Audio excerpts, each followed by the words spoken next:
Make a Path presents Let's Talk. Okay, Deadheads, I don't know about you, but I thought this was a very good episode. And I know a couple weeks back, Facebook blew up. Well, it didn't blow up. Somebody made a post in a Facebook group about the Dale speech. Now it's blowing up. This past week, everybody has been commenting and talking about it and throwing out theories and ideas. I'm surprised if you don't know, but if you don't know, the Dale speech is back in season 1. Dale gave a speech. I'm not going to go over the specifics, but basically in the speech he's talking about time, a father and a son, and he mentions words that are now the titles to the last 5, I believe, episodes of The Walking Dead season 5. We have remember, spent, forget, conquer, things like that, and it's all in the one quote that Dale says in season 1. Now, we also got Dale references in 2 episodes. We got one, and this is 2 things I don't hear anyone talking about as of yet. Surprising, everyone's talking about this, but they don't connect one small fact. I mean, some people do. First, we get the callback to Dale with the RV. Then we get the callback to Dale with the walker. Not only was it the same actor that played the walker that killed Dale, but it looked like the walker that killed Dale. But the thing that no one talks about, the thing that connects both of those callbacks, Glenn is there and he finds the battery, and Glenn is the one who kills the walker. Now, this is foreshadowing something. It just has to be. What it foreshadows, I don't know. And there's other things, too. Like Dale was always winding his watch. That's why Dale has that quote. When Rick gets to Alexandria, he's winding his watch. I haven't pieced it together yet. I am not sure it means that Glenn is going to die, even though he's the one in both of the callbacks. And there's probably more callbacks that aren't even found yet, or people didn't realize yet. But I just want to say I will be doing a video on that. I'm going to rack my brain and try to come up with something. I just do not see the purpose of killing Glenn around this part in the story. I don't see it yet. So it's either foreshadowing something big that's not a death, or it is a death. But either way, it's very interesting. But that's not what we're here for. So, let's talk The Walking Dead, Season 5, Episode 13, Forget. Alright guys, to start it off, I thought the pacing and balance of this episode, one that was filled with setup, was very well executed. Now, you guys understand pacing, the balance is similar to that, but I'm talking about balancing the different storylines. And that has a lot to do with getting rid of the bottle episodes. This wasn't an episode where we focused only about Daryl and Aaron out on their run. We bounced around throughout the community, and I love that, and I want to see more of that. That balance was perfect. That's just what I want. Now, this episode was a buffet of wonderful small moments that carried on to bigger moments, such as Olivia asking Sasha to bring her back a leg.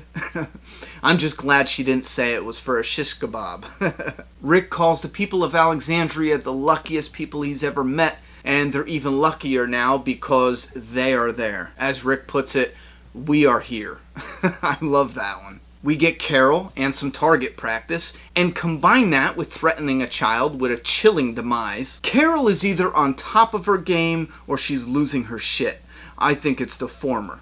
And we also get Deanna's vision for a future of Alexandria. This vision I absolutely loved. Not only did it show where the comic books went if they stick with a very similar storyline, but it also does a shout out to the comic books. Because recently in the comic books we have a New Beginning storyline, and one of the biggest reveals in the New Beginning is a windmill. And that's exactly what she's talking about. Horses and windmills. Well, she says even if it's only horses and mills, and in the New Beginning, currently in the comic book storyline, that's exactly what we got. And Sasha, in my eyes at least, officially, with this episode, absorbed comic book Andrea's sniper elements. No, I'm not saying that she's gonna become comic Andrea. I'm saying right now, to me, she officially only absorbed the sniper element. She's very much still Sasha. We have Rick pointing out flaws to Deanna about the wall, which will most likely become relevant to the story further on in the series. If they get attacked, the attackers can simply just walk up the support beams, being as they're on the outside of the wall. Now, I know the wall was probably put up just to secure them against walkers, and I know some people have been asking me, hey, the wall is built backwards or wrong and whatever.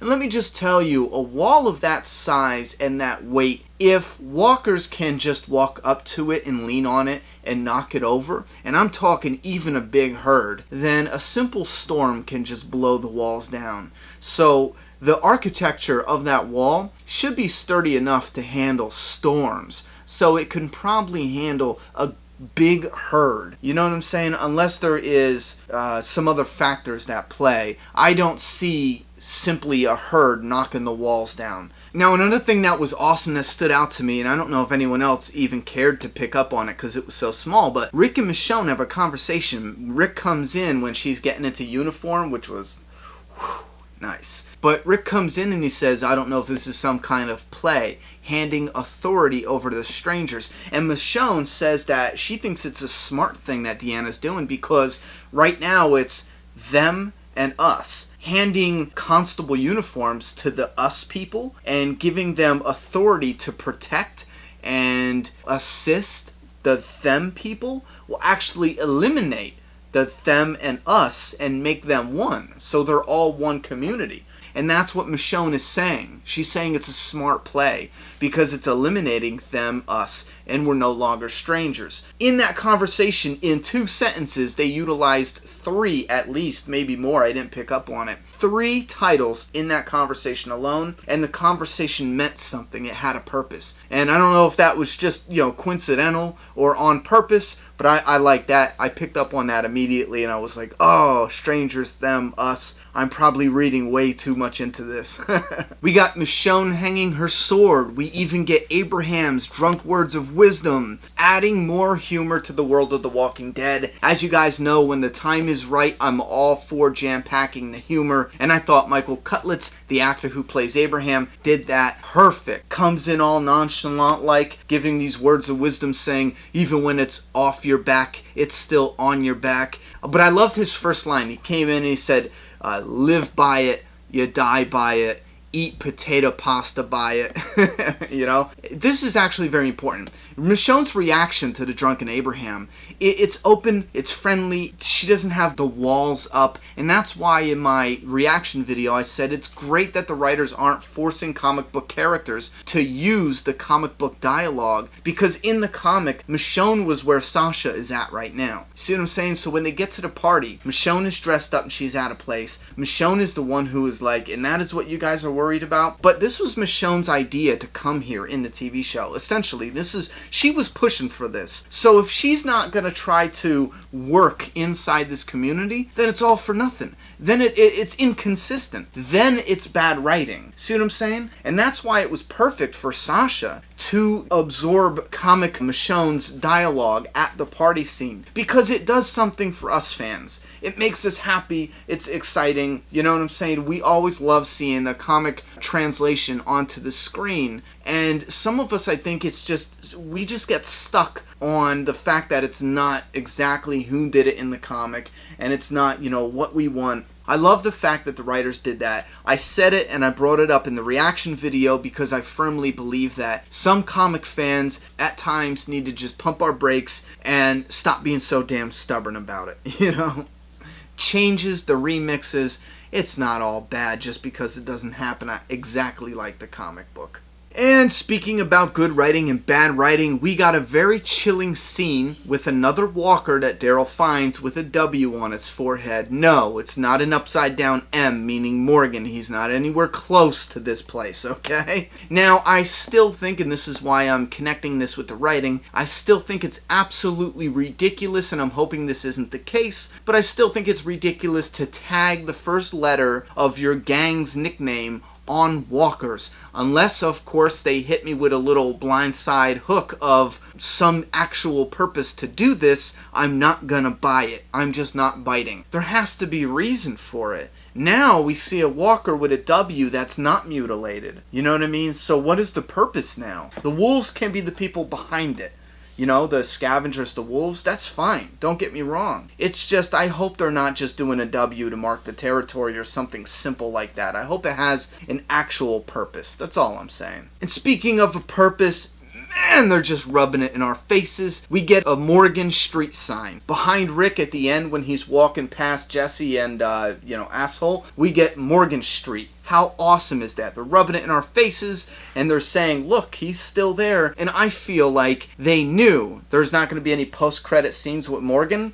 So they said, and I think this is intelligent, and I bet you this is what they did. They teased us with Morgan in the beginning of season 5. They didn't tease us when they came back from break. So I think they said, you know what, let's put a little Easter egg in there to keep the fans thinking of Morgan, to keep it open, to keep the discussion, to keep the setup hot. Because when you have a long setup like that, you gotta keep it hot. You know what I mean? Or it's gonna cool off. And I think that's what they're doing with the Morgan Street, and I think that is absolutely awesome. And I still think now, more than ever, Morgan's going to be season 6, and he's not going to meet the group in season 5. Sorry, I burped.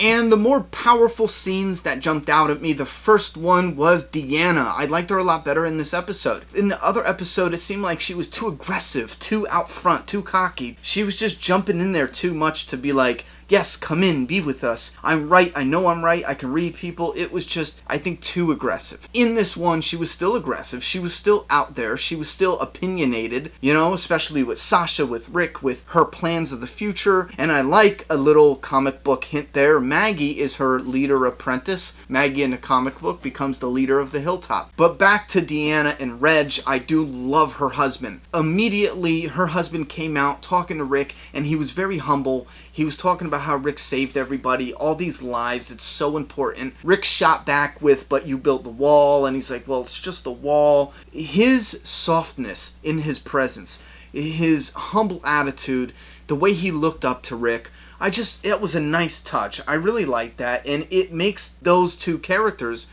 Deanna and Reg I'm talking about, as far as husband and wife, it makes it believable. You know what I'm saying? Like, you have the politician who's out there, and then you have the husband who is kind of reserved, the silent support in the background. To me, it fit, and I like that he got Rick to open up, so we think, by taking a drink. And Rick opened up, or how do we take that? Because Rick is trying to fit in. He's being a friend. He's inviting Rick to lower his guard. You're safe here. Then you get Rick, who is playing the role of somebody who's letting his guard down, who's blending in, socializing. But at the same time, he's trying not to actually let his guard down. I love that little scene. You could pull so much from it. And I thought the chemistry between the all three of the actors, especially the actor playing Reg and Andrew Lincoln, the actor playing Rick, those two guys did a great job in that scene. I absolutely loved it. And now to another scene I absolutely love, or maybe a combination of scenes I really, really love, is what they did with Daryl. Putting Daryl and Aaron together was just writing genius. And I never gloat, but what did I say before? I said if Daryl can get along with the RV group, he sure as hell can get along with the people at Alexandria. And I think the way they did it was very true to Daryl Dixon's character and consistent with his attitude. Plus, it gives us time to get to know Aaron, which is great. We get a terrific scene where they're trying to save a horse, which can also be a metaphor for Daryl. And we get some very awesome Walker action. We get a brutal horse attack, which was just brutal. The body slam that Daryl did to that Walker on, I think it was a horn of an animal, and even the Walker ripping his cheek off when he rubbed against a tree was absolutely great.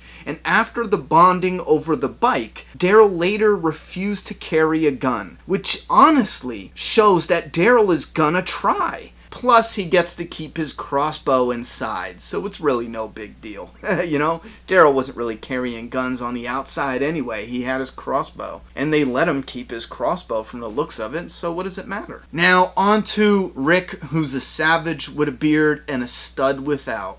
Now I could spend 20 minutes on my whole dislike for the Rick is becoming Shane crap. I absolutely don't like that, but I won't. And I don't believe that Rick is becoming Shane. And it is true that Shane was definitely ahead of his time in this world. But why he was, the motives for his actions, that is what's different from Rick. Shane was acting on selfish desire and fear. And when Shane said he would just take the farm off of Herschel, he was thinking only for him, Lori, the baby. And when Rick says he'll just take the place from them at Alexandria, he's talking about giving all of them a safe place that they deserve. And this can be debated, and that is the point. How you perceive it is totally fine to me. And I will admit they are not making it any easier putting Rick in similar situations, like the bathroom shaving scene. They even said it, they wanted to do a similar scene that they did with Shane because it has similar meanings. And now Rick has a growing interest for a married woman, much like Shane. However, and I know it's bad to be with a married woman, but I will tell you guys, it's very different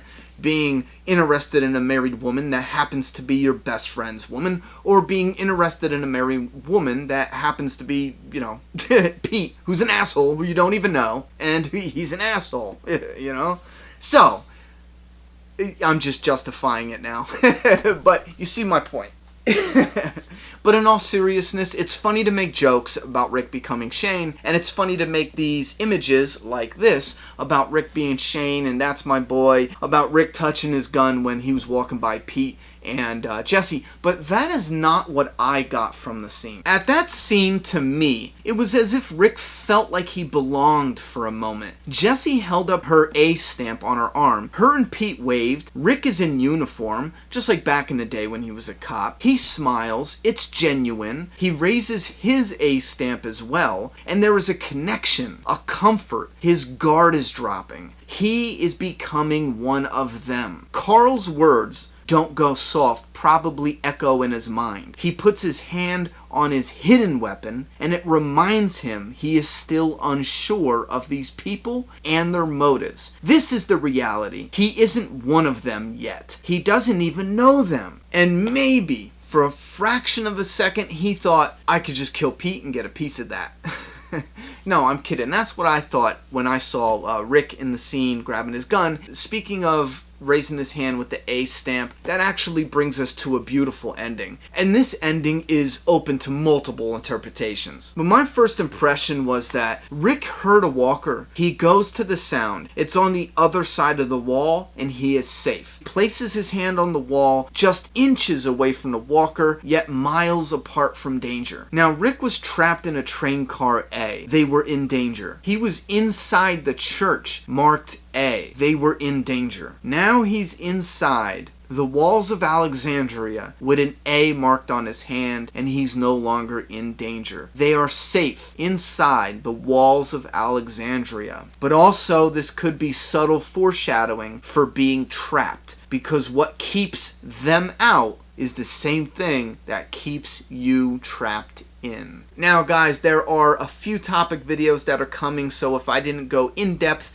in anything you want to talk about, always feel free to leave that down below, but be reassured those videos will come forward, and if there's something I want to talk about that I put in a prediction video, I try not to repeat myself. So if there's something I didn't go in depth in this rating review, trust me, it's going to be coming in a follow-up video. But I do want to hear your opinions on this episode. Rate it for me down below. Good, bad, worst, 1 to 10, however you want to rate it. Also, let me know about what you thought about Carol threatening the child. Let me know how you felt about Daryl being paired up with Aaron. Let me know how you felt with Rick's kiss on Jesse. Also, let me know about the A stamp, your opinions on it, and the beautiful ending we got with Rick the Wall, danger, being safe, but maybe being safe is what the danger really is. Let me know how those scenes translated, how you felt about everything, because I'm done talking, so now it's your turn. Subscribe now.